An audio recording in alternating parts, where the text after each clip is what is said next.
Buenos días con todos y con todas. Gracias por reunirse a esta actividad. Mi nombre es Zenaida y soy la coordinadora de esta jornada a cargo de QOT. QOT es un centro virtual que brinda orientación y capacitación a profesionales y padres de familia. Y también ofrecemos terapias para niños, adolescentes y adultos. Durante el desarrollo de esta actividad les pedimos que por favor mantengan sus micrófonos apagados y al final va a haber un espacio para preguntas y ahí lo pueden activar. Eh, el día de hoy tenemos un tema muy interesante, es ansiedad y depresión en jóvenes y adultos y vamos a pues conocer cuáles son los criterios de evaluación, ¿no? Algunas pautas para el abordaje y esta actividad está a cargo del psicólogo clínico Nico Palomino Flores. Él es egresado de la maestría en intervención psicoeducativa en trastornos del neurodesarrollo. Tiene formación en terapias de tercera generación, con diplomado en evaluación, diagnóstico y tratamiento de la tartamudez. También tiene formación en la terapia cognitivo-conductual para el tratamiento de trastornos ansiosos y es fundador y coordinador de grupos de apoyo en tartamudez y es vicepresidente de la Asociación Peruana de Tartamudez. Gracias, Nico, por tu presencia el día de hoy. Te dejo para que puedas desarrollar el tema. Bien, gracias Zenaida. Gracias a todos los que están acá en esta sala. Sé que no va a ser un espacio tan largo, así que he hecho unas diapositivas para explicar y conversar también por sobre todo acerca de lo que es la depresión, es la ansiedad, conocer algunos conceptos, conocer las definiciones, los modelos teóricos y a partir de allí uno puede entender y se le facilita el hecho de que pueda hacer una intervención, ¿no?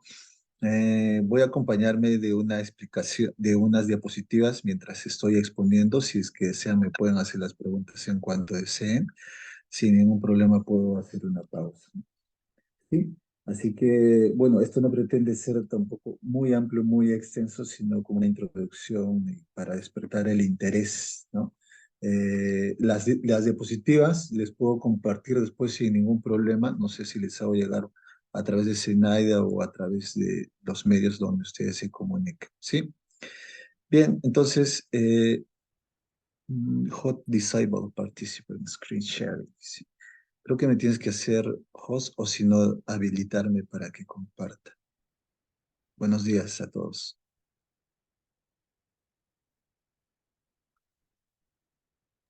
Ahora ¿Cómo sí. puedes? Bien, entonces, sí, ahora sí. Bien, entonces vamos a compartir cosas importantes sobre la ansiedad y sobre la depresión, ¿sí? No va a durar, yo creo que una media hora. Me pueden hacer preguntas en cuanto ustedes quieran, ¿sí? Y después también podemos discutir y tal vez hablar sobre algunas preguntas específicas, ¿no? Hablemos primero sobre la ansiedad, pero sobre la ansiedad patológica. Si solo dijéramos ansiedad, nos referiríamos a una emoción adaptativa, ¿no? Pero vamos a hablar en torno a la patología. Así que hablemos sobre ansiedad patológica.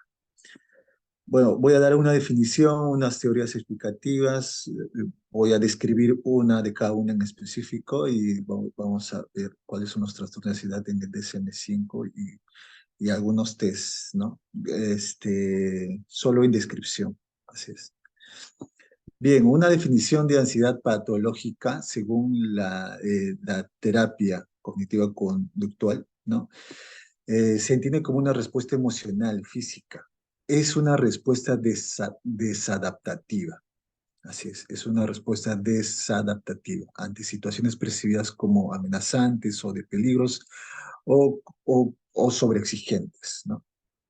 Según el DSM-5, es una respuesta anticipatoria y se habla mucho por eso de ansiedad anticipatoria, ¿no? Como un causante, como un criterio fundamental para la depresión, ¿no?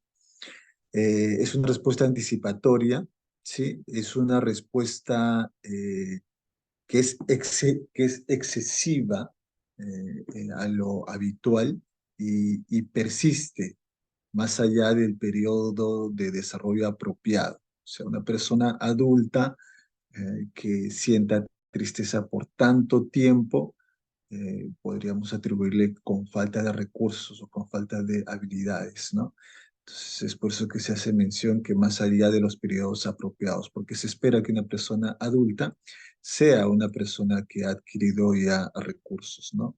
Claro, el DSM-5 no da una definición propiamente dicha para la ansiedad patológica, sino se da da criterios como que generales y después ya hace especificaciones en cada uno, ¿no? Así que la ansiedad patológica varía según el tipo de objetos, situaciones que inducen al miedo, sobre las conductas evitativas y sobre la cognición. Serían como que dos definiciones, claro, existen muchas, como que dos definiciones sobre la ansiedad patológica. Veamos el que sigue. Bien, algunas teorías explicativas de la ansiedad, también existen muchas, ¿sí? ¿Por qué es importante conocer una teoría explicativa o por qué es importante conocer un modelo explicativo? Definitivamente nuestros enfoques psicológicos y las técnicas que vamos a usar después, ¿no? Se van a vincular mucho a la descripción del modelo que yo acepto, que yo como psicólogo acepto y que coincide con mi formación psicoterapéutica, ya sea conductual, sistémico, psicodinámico o cognitivo-conductual, ¿no? Entonces es importante conocer las teorías explicativas de la ansiedad porque me va a marcar la ruta por donde yo debo entender, explicar y posteriormente plantear un, un modelo de intervención. Bueno, y al final plantear las técnicas específicas. Así es. No vamos a desarrollar todas por un tema de tiempo, lo quise mostrar un poco para despertar su interés. Como les dije, estas diapositivas les puedo pasar sin ningún problema después, pero sí vamos a tocar una que me parece que es importante. Bien, a ver, estoy aceptando acá. Ya.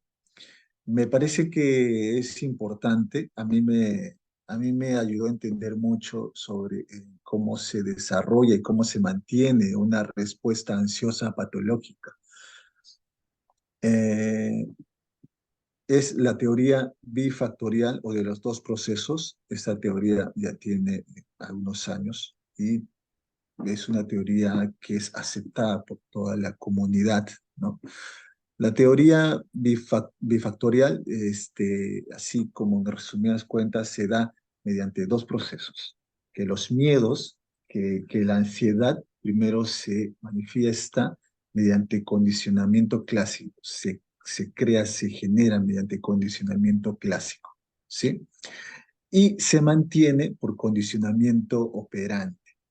Entonces, estos dos procesos por los cuales uno aprende o adquiere ansiedad patológica es algo que se debe analizar en la entrevista y en la evaluación en general, ¿no? Dice, punto uno, la ansiedad se desarrolla a través de un proceso de condicionamiento clásico, donde un estímulo neutro se asocia a una experiencia traumática. Esta experiencia genera una respuesta de ansiedad condicionada. Luego la persona evita esta situación, ¿no? Esta situación de ansiedad, esta situación de trauma. Lo cual, por supuesto, sabemos que comportamientos de evitación pues no nos ayudan a desensibilizar, a habituarnos, ¿no? A ciertos estímulos. Así que este comportamiento evitativo que reduce momentáneamente nuestra respuesta ansiosa es lo que mantiene la ansiedad, ¿no? Pongamos un ejemplo. un ejemplo de fobia a los perros, ¿no? El ejemplo de, de, de fobia a los perros. Bueno, antes vemos un perro, no nos causa miedo, ¿no? Eh, Después nos acercamos, tal vez que queremos acariciarlo, lo molestamos y el perro nos muerde, ¿no? Eso sería un estímulo incondicionado, ¿no? Que luego va a provocar una respuesta incondicionada, que sería el temor, ¿no? Que sería el temor a acercarnos, ¿no?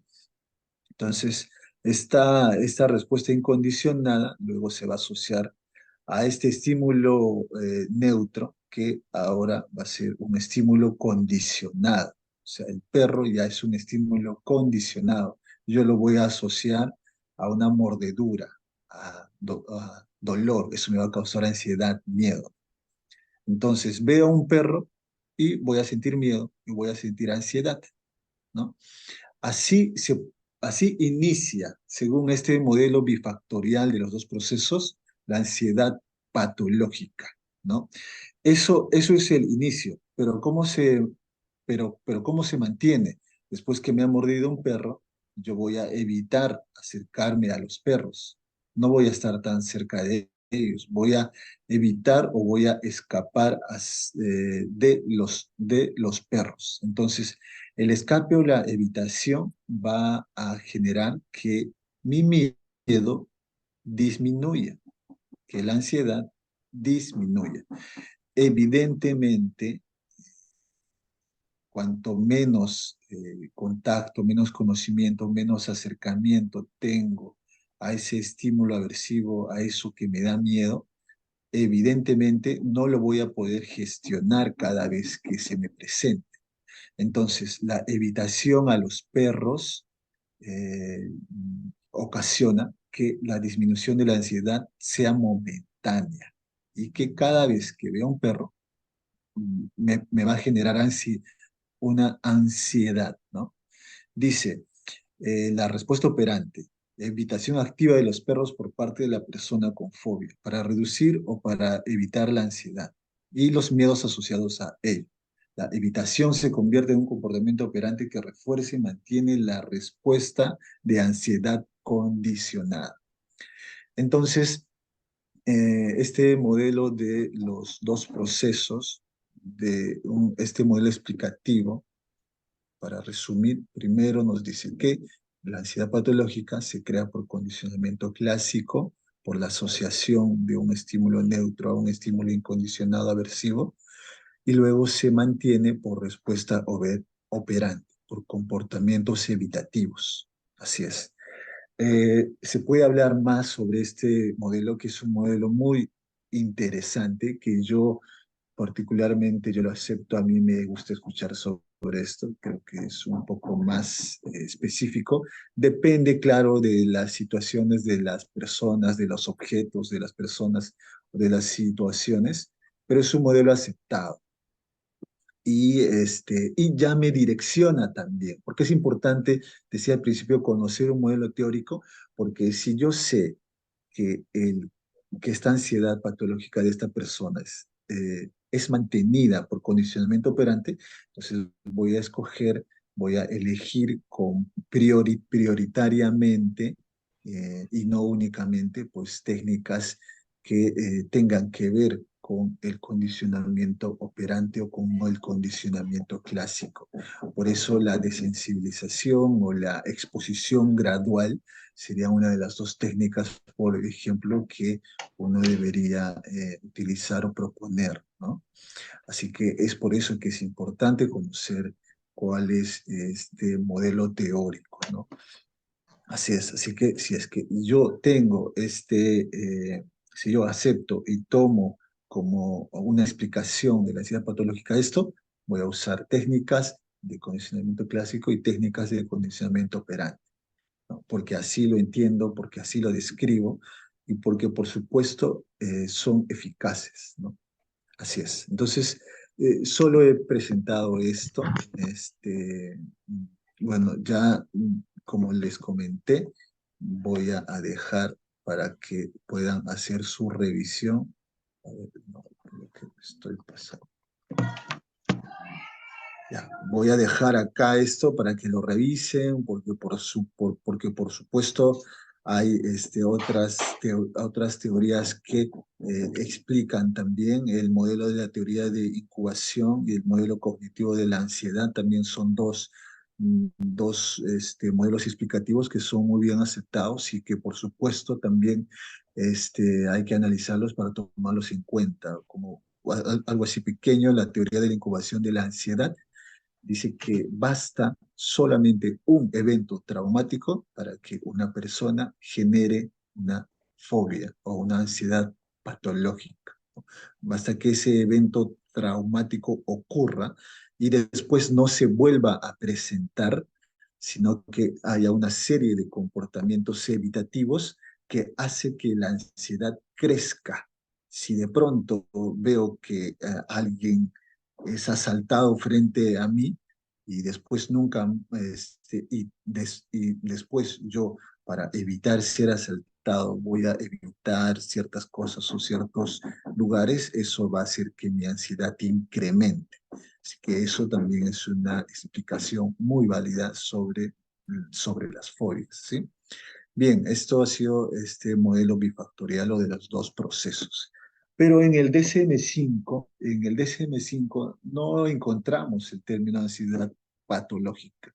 Recordemos que está hecho por psiquiatras, para psiquiatras específicamente, aunque en salud mental también lo podemos usar, tomando algunas consideraciones, teniendo en cuenta algunas consideraciones. No vemos ansiedad patológica así como concepto, sino vemos a trastornos de ansiedad. Reco- Repito que la ansiedad, así tal como se escucha, es una emoción adaptativa necesaria que todos debemos experimentar y, claro, por supuesto, aprender a gestionar, ¿no? Lo que encontramos en el DSM-5 es los trastornos de ansiedad, así, tal cual, trastornos de ansiedad y no ansiedad solamente, ¿no? Es como, y hay que, nosotros tenemos, creo, el deber de ir quitándole esa connotación negativa a esa palabra, ansiedad, bueno, y también al estrés, ¿no? Los dos son eventos que son necesarios, ¿no?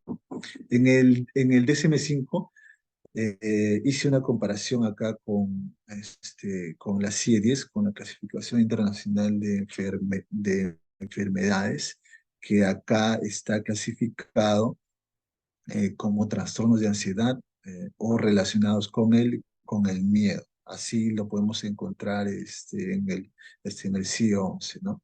En el DSM-5, trastorno de ansiedad por separación, mutismo selectivo, fobia específica, trastorno de fobia social, trastorno de pánico, agorafobia, trastorno de ansiedad generalizada, trastorno de ansiedad inducido por sustancias o por medicamentos, trastornos debido eh, trastornos debido a otra ansiedad o afección médica y trastorno de ansiedad no especificado. Si vemos en C11 son muy similares los diagnósticos, ¿no? Voy a describir los criterios para el trastorno de ansiedad social, que es uno de los trastornos que en los últimos años ha visto mayor, o sea, hay más casos de ansiedad social. Y bueno, es algo a lo que hay que prestar atención. Estos son los criterios para un diagnóstico de ansiedad social según el DSM-5. Se necesita un miedo, se necesita experimentar miedo o ansiedad intensa y persistente. Eso es fundamental, ¿no? Cuando hablamos del DSM-5, hablamos siempre vamos a tocar intensidad y frecuencia. Así que este miedo para un diagnóstico de ansiedad social tiene que ser miedo o tiene que ser persistente, ¿no? El punto 2 dice, tiene que haber un miedo a actuar de manera que sea humillante o embarazosa. Las exposiciones a las situaciones sociales provoca ansiedad o miedo casi siempre. Existe de que eh, hay un reconocimiento de que el miedo o ansiedad es excesiva o irracional. La persona presenta comportamientos de evitación. ¿no? O malestar significativo en situaciones sociales temidas. La ansiedad o evitación social interfiere significativamente con la vida cotidiana, trabajo o actividades académicas. Y uno de los criterios fundamentales es que tenga una duración de al menos unos 6 meses, ¿no? De al menos unos 6 meses. Así que serían como que los criterios para un diagnóstico de ansiedad social. Existe este diagnóstico de ansiedad social y puede ir acompañado de cualquiera de estos trastornos también, ¿no? La ansiedad social a veces es acompañado con la agorafobia, ¿no? Entonces, esto es algo que hay que evaluar y sí es posible tener ese doble diagnóstico o bien mencionar que hay indicadores de agorafobia, ¿no? Así es. Entonces, estos serían los criterios para el diagnóstico de ansiedad social según el DSM-5. ¿Qué test podemos usar para la ansiedad? Para medir la ansiedad. Existe uno de los más conocidos, ¿no? Para la ansiedad en general, que es el inventario de ansiedad de Beck. Este tiene un modelo cognitivo. Beck sabemos que tiene un modelo cognitivo explicativo también para la ansiedad y para la depresión. Por ende, los ítems y la forma en la que él va a explicar va a adoptar un modelo cognitivo, ¿no? Dado que la ansiedad, uno de los tratamientos eficaces para la ansiedad es precisamente la terapia cognitiva, ¿no? Así que podemos tomar este inventario de ansiedad de Beck, que contiene 21 ítems y que es usado. En Perú lo podemos usar. Creo que en Sudamérica es usado. El inventario de ansiedad de estado rasgo, esto se puede usar para niños también, para adolescentes y también para adultos. Así marca dos situaciones, ¿no? Es una ansiedad temporal como sinónimo de ansiedad estado o una ansiedad persistente como una ansiedad rasgo. Es importante, es algo que no te da el otro inventario, así que hay que tomarlo en cuenta. La escala de ansiedad de Hamilton también es buena. Este, las escalas de ansiedad de Hamilton y la escala de depresión de Hamilton son una de las más usadas en los centros de salud, al menos en Perú es así. En los hospitales usan el test de Hamilton, al menos en los que yo conozco usan el test de Hamilton. Así que este es un test que solamente tiene 14 ítems y que es muy útil, ¿no? Y específicamente hablando para el tema de la ansiedad social, es este de Leibowitz, no sé si se pronuncia así, pero este test también es muy usado. Es muy parecido al test de ansiedad social del doctor Cavallo, que es un test que se llama CASO, que es muy similar. Claro, este ya sería específicamente para la ansiedad social, ¿no? Los tres primeros es para ver ansiedad patológica en general. Ahora dirán o se preguntarán, ¿existe test para ver específicamente los trastornos que muestra el DSM-5 o la CIE-10? Así es, existen test que pueden medir algunos indicadores para ansiedad por separación, autismo, fobia, etc. Ahora, que esos test sean necesarios o que esos test sean indispensables al momento de hacer una evaluación, no. Va a depender mucho de la entrevista clínica y de la experiencia que tenga el psicólogo, ¿no? Así que no es necesario tener un test específico. Sería de mucha ayuda, pero claro que sí, pero no sería indispensable. Así que si yo quiero medir ansiedad social o mi sospecha es que esta persona tiene ansiedad social, pues podría usar esta escala de ansiedad social. O puedo optar también otra que esté pues, validada en Perú, ¿no? Así es. Recordemos que los test no van a diagnosticar, no hay ningún test de ansiedad o depresión que reemplace un diagnóstico o una evaluación completa. Así es. Entonces, son algunos de los test que son más usados. Lo quise poner que son más usados acá en Perú, Tal vez haya otros que ustedes conocen y que, bueno, habría que ver si es que es, si es que es válido, si es que me va a ser útil. Si yo soy un psicólogo con enfoque cognitivo, pues por supuesto me inclinaría para aplicar un test de ansiedad de Beck, ¿no? Así es. Muy bien, eso ha sido el test de ansiedad. Describo un poco el inventario de ansiedad de Beck, que es este BAI, ¿sí? Se puede aplicar a partir de los 13 años, ¿sí? El autor es Aaron Beck, se puede aplicar de forma individual y colectiva, y es así breve, porque solamente contiene 21 ítems. Sí, es así breve, y alguien lo pueden hacer en 5 o en 10 minutos, ¿no? Así es. Este es el, este es el protocolo, ¿sí? En donde hay una escala de 0 a 3. 0 es en absoluto, eh, eh, perdón, 1 es levemente o no me molesta, 2 es moderadamente, fue muy desagradable, pero podría soportarlo, y 3 es severamente, casi no podía soportarlo. Así es, así que este es así de sencillo, es este test, que es una medición y no es un diagnóstico. Se tiene que implementar, por supuesto, con una entrevista clínica. Así es. Bien, eso ha sido sobre la ansiedad. A ver, veo alguna pregunta acá. Gracias. Vamos a continuar, ¿sí? Vamos a hablar ahora de la tristeza patológica o de la depresión. Eh, Veamos. Algunas definiciones para la depresión, según la terapia cognitivo-conductual.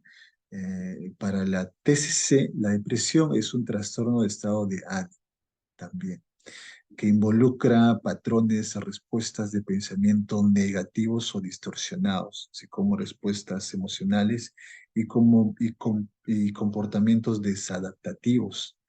Por supuesto, todo esto interfiere significativamente con las actividades de la persona. Según el DSM-5, no encontramos una definición como depresión así como tal, pero en general podemos tomar algunas descripciones, ¿no? Es un trastorno del estado de ánimo también, donde una de las características más resaltantes es el ánimo deprimido, la mayor parte del día, casi todos los días. Esto pues,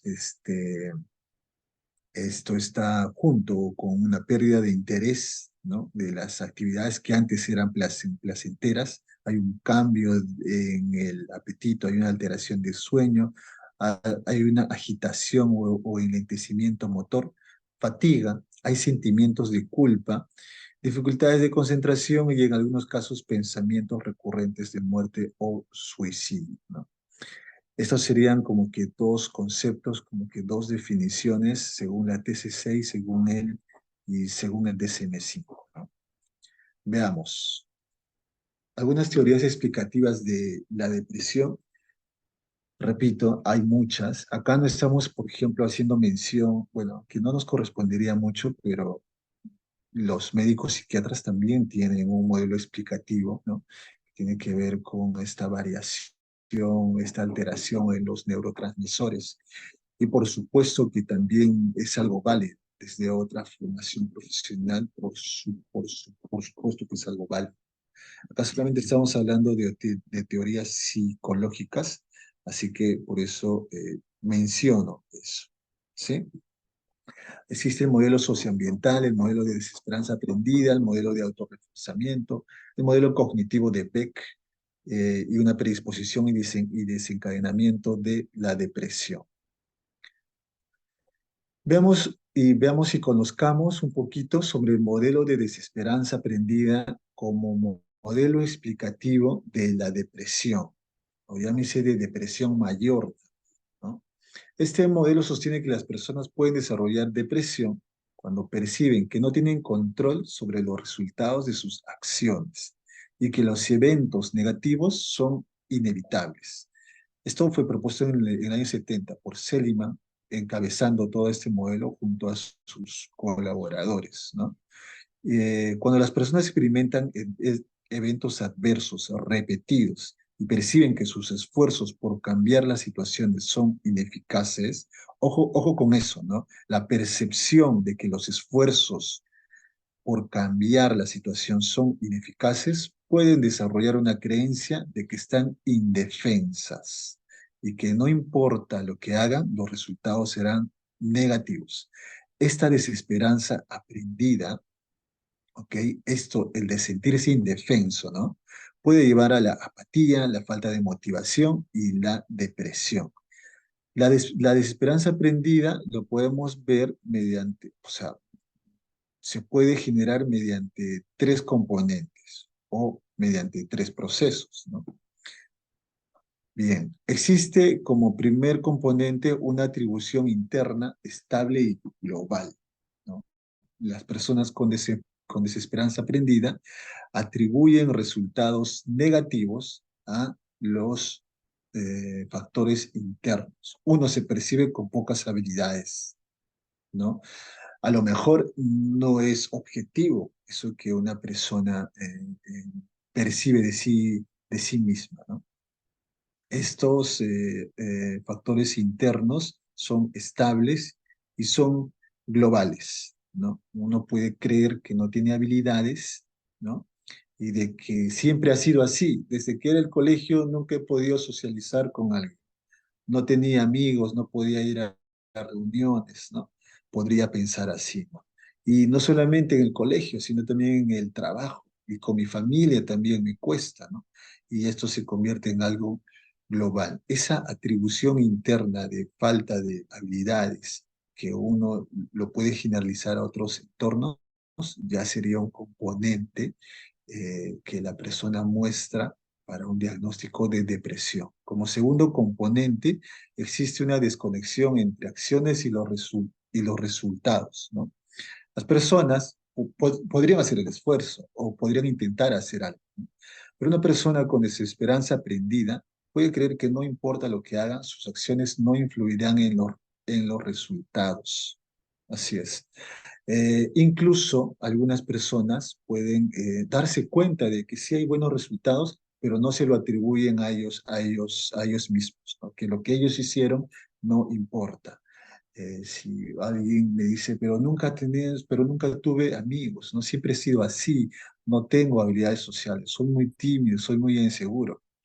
Y si le comentamos, pero el otro día fuiste a una fiesta, así fui, porque fui con mi mejor amigo, por él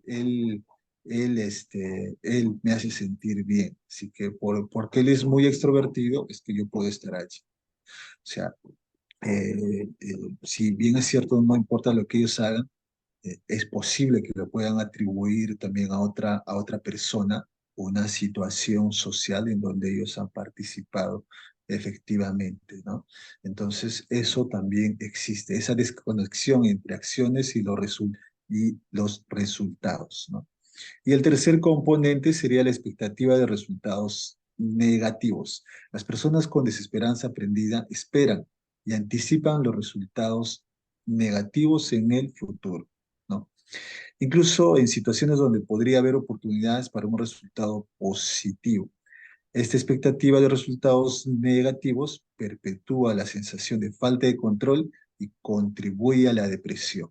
Si esta persona que conocí con posible depresión nos comenta, no he tenido amigos, siempre he sido así, soy muy inseguro, no puedo hablar con mis compañeros, con mi familia, tengo mucho temor, en mi barrio tampoco me relaciono bien, ¿no? Y a pesar que lo he intentado, pero no ha resultado, no puedo. He llevado un taller, he llevado libros de autoayuda, he leído libros y no puedo, ¿no? Ahí se presenta ya una atribución interna, una desconexión y una expectativa de resultados negativos sería, bueno, y ahora en este cumpleaños al que quiero ir están mis compañeros, con los que siempre me he llevado bien, o los que no me han tratado mal, ¿no?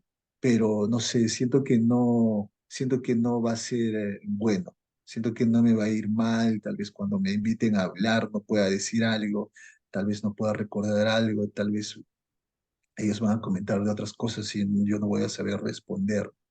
Así que esta expectativa de resultados negativos es algo que es característico de alguien con desesperanza aprendida. Recuerden que para que este modelo explicativo de la depresión es desesperanza aprendida, ¿ok? Y tiene estos tres componentes, ¿ok? Entonces, de esta forma, podemos ver que este, yo entiendo cómo se forma, cómo se genera un diagnóstico de depresión, ¿ok? Y por supuesto, como en la primera definición, es importante conocer y aceptar los modelos explicativos para que yo sepa orientar, para que dirija, para que proponga mi enfoque de intervención y las técnicas finalmente, ¿no? Si esta persona tiene como componente una atribución interna de falta de habilidades, ¿no?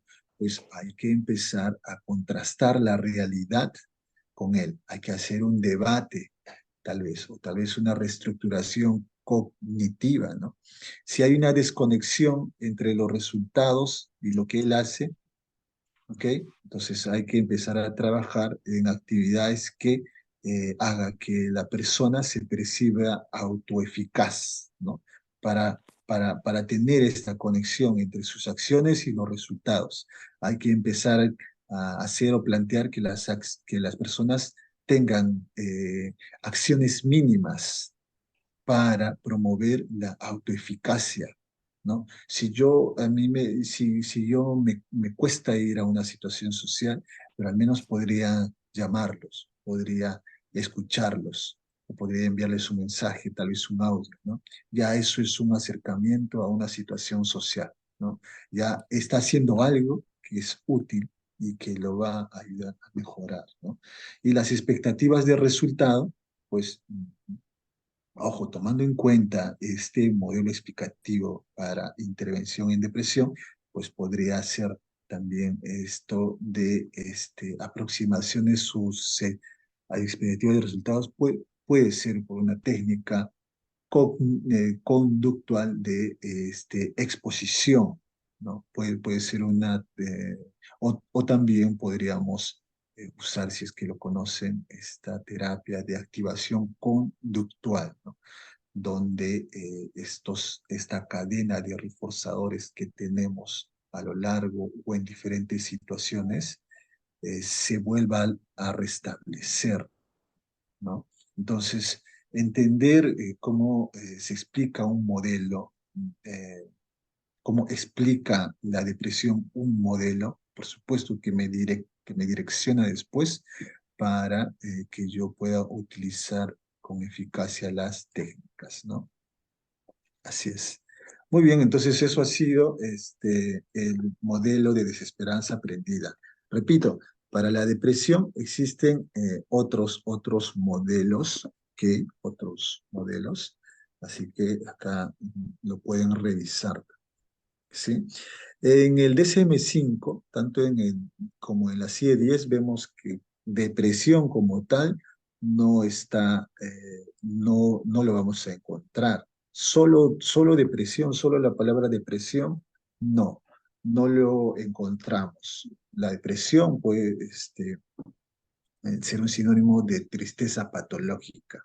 Si lo queremos interpretar, queremos llevarlo ya para un diagnóstico propiamente dicho, tenemos que ver que el DSM-5 tiene trastornos depresivos y el más común es el trastorno de depresión mayor. Ese es el más usual, ese es el más común. Nosotros lo abreviamos o las personas lo abrevian y dicen depresión, pero vemos que según DSM-5 hay otros trastornos, trastorno de regulación disruptiva del estado de ánimo. Muchos niños son diagnosticados con esto. Bueno, muchos no, sino principalmente los niños, ¿no? Los niños y los adolescentes, ¿no? El trastorno de depresión mayor, trastorno depresivo persistente, o lo que era la distimia, ¿no? El trastorno disfórico premenstrual, trastorno debido a otra afección médica, otros trastornos depresivos especificados y otros trastornos depresivos no especificados. Si vemos al costado, vemos que son lo que propone la CIE-10, los trastornos depresivos son muy similares, ¿no? Son muy similares. Algo que se agregaría sería esto de este episodio depresivo grave sin síntomas psicóticos y episodio depresivo grave con síntomas psicóticos, ¿no? Eso es interesante. eh, Ellos lo han especificado ya como un diagnóstico. Sin embargo, en una evaluación, si yo voy a tomar el DSM-5, se puede especificar también el tipo de pensamiento persistente que tiene una persona, ¿no? Para describir, ¿no? Que hay comportamientos psicóticos, ¿no?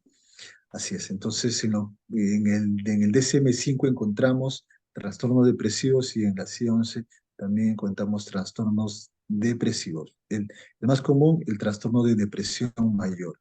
Estos son los indicadores o algunos criterios para un diagnóstico de depresión mayor según el DSM-5, ¿no?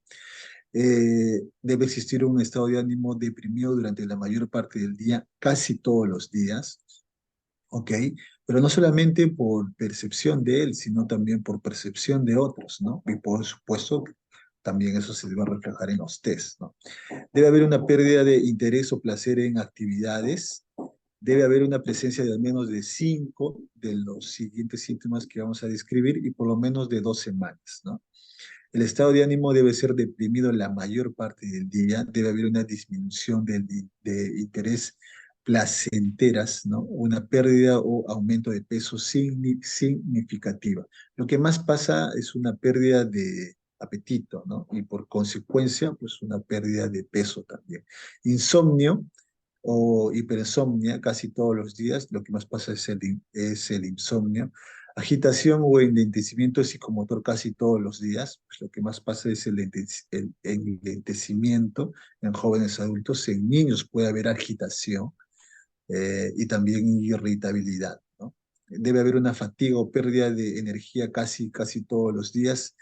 Ah, existe sentimientos de culpa o inutilidad, existe una disminución de la capacidad para pensar, para concentrarse o tomar decisiones, ¿no? Hay pensamientos recurrentes de muerte, ideación suicida, un intento de suicidio tal vez, ¿no? Los síntomas causan malestar clínicamente significativo en diversas áreas de la vida de la persona y por supuesto estos síntomas no se deberían explicar por otras cuestiones, sean médicas o sea de sustancias o de medicamentos, ¿no? Al menos 5 de los criterios allí descritos y por 2 semanas ya es un candidato, es un fuerte candidato para un diagnóstico de depresión mayor, ¿no? De depresión mayor, ¿ok? Muy bien, continuemos. Algunos test para evaluar la depresión que se usa acá en Perú, bueno, estos son los que conozco, debe haber más, sí, debe haber más. Eh, Existe el inventario de depresión de Beck, el inventario de depresión de Hamilton, la escala de depresión de Zoom, que también tiene una escala de ansiedad Zoom, el inventario de depresión para niños y adolescentes, el CDI, que es la gold estándar de evaluación de depresión para niños y adolescentes, y la escala de depresión mayor del DSM-5. Ahora, si alguien dirá, ¿y para los niños y para los adolescentes los criterios son los mismos? Sí, sí son los mismos, sí. Solo hay que tener en cuenta algunas otras consideraciones eh, en la historia eh, de crianza para que se pueda hacer un diagnóstico, así como para una persona adulta. Así es. ¿Existe el diagnóstico de depresión infantil? Sí. ¿Existe el diagnóstico de ansiedad infantil? Sí. Sí hay. Eh, Así que estos tests son los que pueden usar generalmente para personas jóvenes adultas, ¿no? La ficha técnica del inventario de depresión de Beck es esta. ¿sí? El inventario de depresión de Beck, el BDI-2, que es prácticamente lo mismo que el BDI-1. Lo que usan más es el BDI-1, pero ya el BDI-2 es prácticamente lo mismo. Solo se agrega un I, ¿no? Es Aaron Beck el autor, se aplica de forma individual o colectiva. Este es a partir de los 13 años también, así como el otro test de ansiedad. También dura entre 5 a 10 minutos, ¿sí? Y es una medición de presencia y grado de los síntomas depresivos. Así es. Bien, ¿por qué muestro las fichas técnicas? Lo primero que hay que ver cuando vamos a usar un test, así nos hayan pasado en físico o de forma digital, hay que ver la ficha técnica. Sí, debemos ver la ficha técnica. Y bueno, esta ficha técnica está extraída del manual, así como el anterior.